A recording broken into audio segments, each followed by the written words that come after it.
here we are in Rome, in Bella Italia, attending the Oil and Non-Oil Fair, and I'm talking to Graham Hunt, who is one of the organizers of the show. Graham has been in this industry and has been around for a long time. So you've launched your first forecourt show in Italy 20 years ago, I understand. So how was that experience? Yeah, it's true. It was non solo carburante, not only fuel, launched in 1992. It was the first show of its kind in Italy. And at the time, lots of things were about to change. The development of car washes on the forecourt, everything was in the future at that time. And we had a lot of participation from the retailers of fuel at that time. But it was a long time ago. Now, in Italy of 2013, everything has changed. The market is decreasing for the fuel dramatically, and so lots of other things. The attention is being put on other things, like alternative fuels. And here at Oil and Non-Oil in Rome, we have a lot of attention on natural gas, metano. Today, in fact, there is a whole day of conferences on natural gas. So what are the conference subjects then? The conference subjects are on the difficulties of having a network of stations that supply natural gas in a logical way that allow cars to travel the length and breadth of Italy, always having fuel available. There has always been a problem of the chicken and the egg of people not wanting to invest in a natural gas station before there are enough cars to make it worthwhile, and the manufacturers don't want to sell the cars until there are enough stations to make it available. And so this is one of the ongoing subjects. But there are also subjects of there are people that have now developed the first engines that run on diesel and natural gas, which is something combined. Graham, Italy is obviously a big user of LPG, and what about the gas market in general? Is it on the up? Certainly. With the price of fuel in Italy, which has an enormous tax burden, the interest in LPG and in natural gas is constantly growing, and there are more and more cars that use LPG, and natural gas than ever before. And GPL is what they call it in Italian, isn't it? GPL is what they call it in Italian, yes. Well, we've recently attended the LPG World Forum in London, and there was definitely a tremendous interest in LPG, CNG and LNG. So this is the 8th edition of Oil and Non-Oil. How many exhibitors do you have, and how many visitors would you expect? Well, this is the Rome edition, which is a smaller edition than our national show in the north of Italy. But we have over 100 exhibitors here, and we expect perhaps 1,500, 2,000 visitors during the 2 days of the show. So the one thing I would like to say is that in Italy, because of the interest in gas, because of the know-how in mechanical things in general, there is a very strong industry in Italy that produce machinery and equipment for the gas industry that have become known worldwide. Companies even like Landi Renzo that are working worldwide in the gas industry. And so the growth of the gas industry is also helped by the export of the equipment and the machinery and the know-how. Well, Italy is a bit of a strange market. I mean, on the way here we passed about 3 petrol stations with no shops. So what is the shop side doing? Well, the situation in Italy is an anomaly in the European scenario, that there are 23,000 petrol stations in Italy, down from 30,000 20 years ago. And the market leaders are saying that there has to be a shake-up. With the increase in the price of fuel, with the a decrease in the consumption of fuel that is putting more and more pressure on the profitability of these individual service stations. And so the market leaders are saying that there should be a decrease of at least perhaps 5,000 stations in the initial stages in order to make petrol stations profitable again. As to the convenience store, it's actually interesting the fact that in Italian there is no translation for the words convenience store.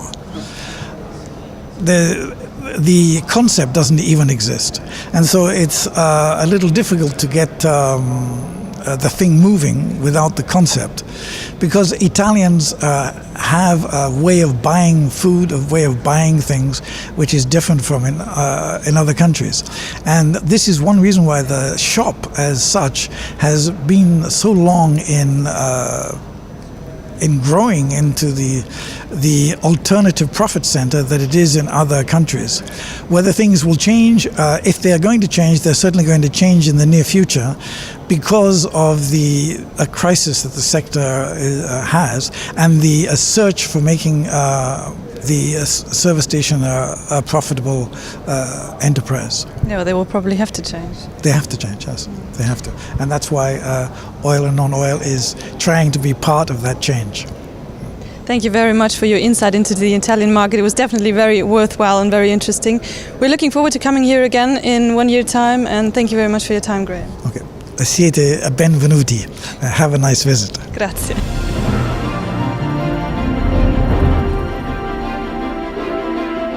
Mauro Tedeschi is commercial manager at S.r.l. S.r.l. is not only distributing equipment for Fafnir and Tasune, but you're also manufacturing your own equipment. Can you tell me a little bit about that?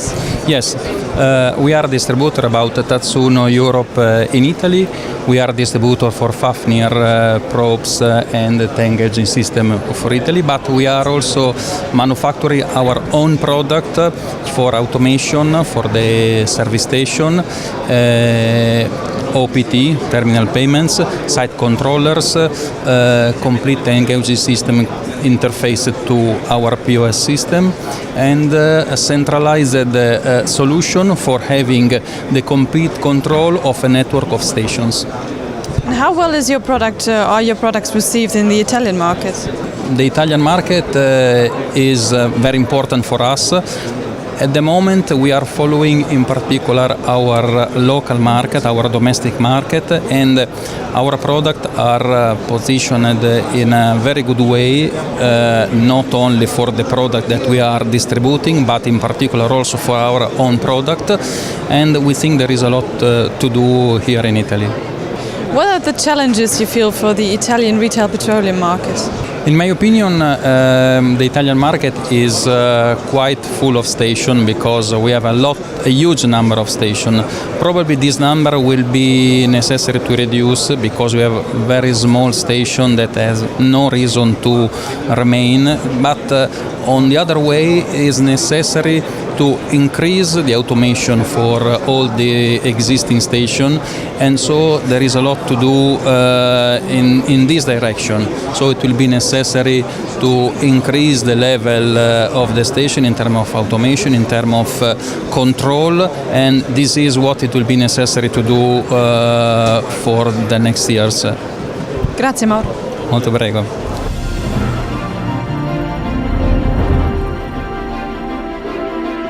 This is the stand of LPG Group from Italy, and Pietro Gelardi is a shareholder and managing director of the company.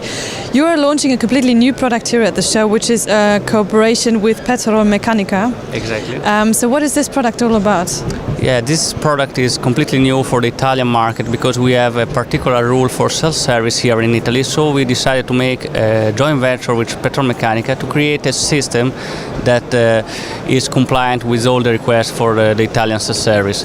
So we have a new nozzle that has an air system to be sure that when you disconnect the nozzle you have no gas puff, so the nozzle is completely safe when you disconnect it from the system. So the nozzle is manufactured by your company and the dispenser comes from Petroltecnica? Yeah, that's correct. We produce and manufacture the nozzle, and Petroltecnica is producing the dispenser and the air system. And how important is oil and non-oil for your company? Let me say that for the Italian market is very, very important, because this is the most important exhibition for the Italian market. So it was very important to be here today and to present this new product to the Italian market. What are the challenges on the Italian market, especially in the LPG sector? Let me say that the Italian market is quite complicated, because we have a lot of service stations still. So self-service is not so popular in Italy. So we are trying to move a little bit the market, because the market is very traditional. So it's not so is not paying so much attention to the news. So with this system, we are trying to push it and try to move the Italian economics in our sector, that maybe is something that is very important for us, because as usual, as all Europe, the market is not so good at the moment. So this can be something new, something important, something that can bring us to have new challenges and something new on the market. Grazie. Prego.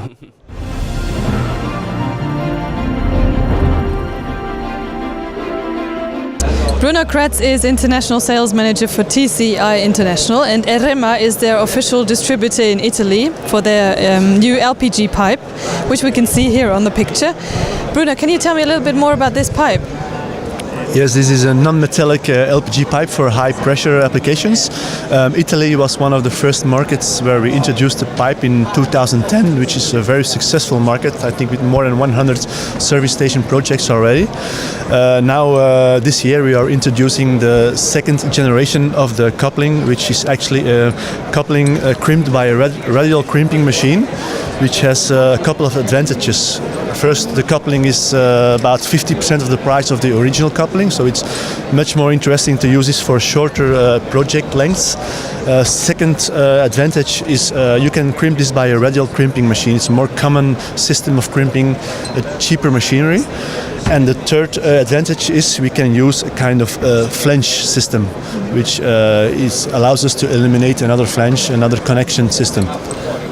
So you got about 10 distributors for this product in Europe already. Are you looking for more distributors? Yes, so today we have done more than 500 projects in Europe. Last week we participated in the World LPG show in London, where we tried to look for distributors outside Europe, which was a very successful show for us.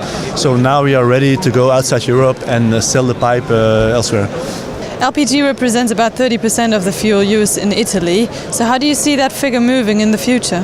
According to my Italian partner, this figure is still growing, so this means we are really concentrating ourselves on the Italian market. Knowing that Italy is one of the main LPG markets in the world, we see a big growth here inside the country. Knowing that we also have we are the number one pipe for LPG applications, this means this is a very important market for us. Merci Bruno. Avec plaisir.